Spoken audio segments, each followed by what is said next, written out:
Court decide করবে এটা 120 দিনে সম্ভব কিনা, বাট আমরা যেটা মনে করি এর ফলে বাংলাদেশে আর আমরা আমাদের ফিউচার জেনারেশন আর ইনশাল্লাহ কোনো গুম দেখবে না। শেখ হাসিনার সময় বাংলাদেশে হাজার হাজার ছেলে মেয়ে গুম হয়েছে, তার মধ্যে গুম বিষয়ক যেটা কমিশন করা হয়েছে সেখানে কমপ্লেইন্টের সংখ্যা প্রায় 2000 এবং ওই গুম কমিশনে যারা 5 জন যারা কমিশনের মেম্বার আছেন তারা তাদের রিপোর্টে বারবার বলছেন যে এটার সংখ্যা 4000-এর উপরে হবে, বিকজ যারা এসে তাদের কাছে রিপোর্ট করছেন গুমের এইটার সংখ্যা দেখা যাচ্ছে যে এটা তারা বলছেন যে তাদের যেই সমস্ত নাম ওরা বলছেন তাতে এটা স্পষ্ট যে এদের সংখ্যা 4000-এর উপরে হবে। আর দেশে আয়নাঘর ছিল, শশ আয়নাঘর ছিল, সেখানে এদেরকে রাখা হতো। অনেকে যারা গুম হয়েছেন কেউ কেউ ফিরে এসছেন, আবার অনেকে ফিরে আসেননি। আপনি জানেন বিএনপির অনেক কর্মী এখনো ফিরে আসেননি। তো এই গুমের উপরে আজকে গুম প্রতিরোধ এবং প্রতিকারের জন্য একটা ল, এটা অনেকদিন এটা নিয়ে যথেষ্ট ডিবেট হয়েছে, হওয়ার পর আজকে এটা চূড়ান্তভাবে অনুমোদন হয়েছে। এই অধ্যাদেশে গুমকে সংজ্ঞায়নের পাশাপাশি চলমান অপরাধ মানে কন্টিনিউম অফেন্স হিসেবে বিবেচনা করে মৃত্যুদণ্ড সহ কঠোর শাস্তির বিধান রাখা হয়েছে। 1, 2 গোপন আটক কেন্দ্র স্থাপন, আয়নাঘর যেগুলো আয়নাঘর নামে পরিচিত, স্থাপন ব্যবহারকে শাস্তিযোগ্য অপরাধ হিসেবে ঘোষণা করা হয়েছে। মানে আপনি স্থাপন এবং এটা ব্যবহার এর শাস্তিযোগ্য অপরাধ হিসেবে ঘোষণা করা হয়েছে। 3, জাতীয় মানবাধিকার কমিশন গুম সংক্রান্ত অভিযোগ গ্রহণ ও তদন্তের কমিশনকে গুম সংক্রান্ত অভিযোগ গ্রহণ ও তদন্তের ক্ষমতা প্রদান করা হয়েছে। 4 হচ্ছে খসড়া এই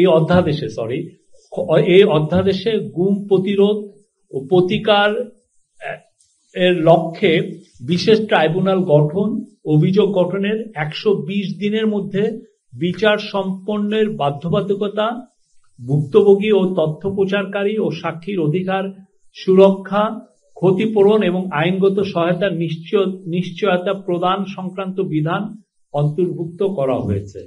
5, এছাড়া গুম প্রতিরোধ, প্রতিকার ও সুরক্ষার উদ্দেশ্যে তহবিল গঠন এবং তথ্য ভান্ডার প্রতিষ্ঠার বিধানও সংযোজিত হয়েছে।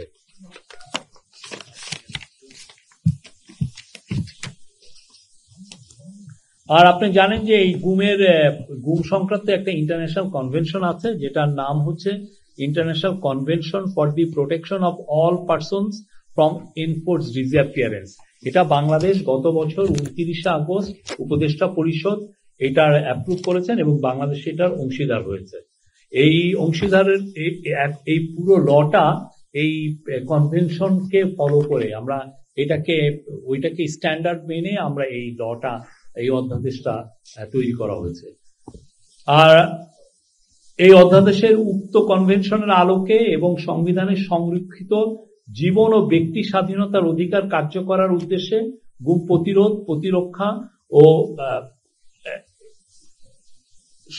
প্রতিরক্ষার জন্যই এই আইনটাকে করা হয়েছে, প্রণয়ন করা হয়েছে। এই ছিল এটা নিয়ে আপনি গত 30 অক্টোবর এটা নিয়ে যথেষ্ট ডিবেট হয়, তারপরে অনেকগুলো বিষয় আসে, সেগুলো এই গত এক সপ্তাহে এটাকে ইনকর্পোরেট করে আজকে এটাকে ফাইনাল ক্যাবিনেটে আসে এবং এই ক্যাবিনেট প্রফেসর মোহাম্মদ ইউনূসের নেতৃত্বে এটাকে আজকে এটা অ্যাপ্রুভ করেছেন। এটা বাংলাদেশের একটা ঐতিহাসিক ল। এর ফলে বাংলাদেশে আর কোনো ফ্যাসিস্ট গভর্নমেন্ট এসে দেশে গুমের রাজত্ব চালাতে পারবে না এবং দেশের কোনো আয়নাঘর তৈরি হবে না। আবার আমি পড়ে শোনাই। অধ্যাদেশে গুম প্রতিরোধ, প্রতিকার ও সুরক্ষার লক্ষ্যে বিশেষ ট্রাইব্যুনাল গঠন, অভিযোগ গঠনের 120 দিনের মধ্যে বিচার সম্পন্নের বাধ্যবাধকতা, ভুক্তভোগী, তথ্য প্রচারকারী ও সাক্ষীর অধিকার সুরক্ষা, ক্ষতিপূরণ এবং আইনগত সহায়তার নিশ্চয়তা প্রদান সংক্রান্ত বিধান অন্তর্ভুক্ত করা হয়েছে। এটা কোর্ট ডিসাইড করবে এটা 120 দিনে সম্ভব কিনা, বাট আমরা যেটা মনে করি এর ফলে বাংলাদেশে আর আমরা আমাদের ফিউচার জেনারেশন আর ইনশাল্লাহ কোনো গুম দেখবে না। বাংলাদেশে এই রকম এর চেয়ে বড় crime, it's a crime against humanity, এটা আর কেউ রিপিট করবে না, আমরা এটাই আশা করি। এটা একটা ঐতিহাসিক একটা অধ্যাদেশ, এবং এটা আমাদের মানে এই যে পুরো শেখ হাসিনা যে পুরো 15 বছরে যারা গুমের শিকার হয়েছেন তাদের যে ক্যাম্পেইন, মায়ের ডাক ক্যাম্পেইন করেছেন, তাদের এই ক্যাম্পেইনের এইটা ফসল। পুরো হিউম্যান রাইটস গ্রুপগুলো যারা এটা নিয়ে কাজ করেছেন, তারা এটা নিয়ে অনেক বছর ধরে লেগেছিলেন।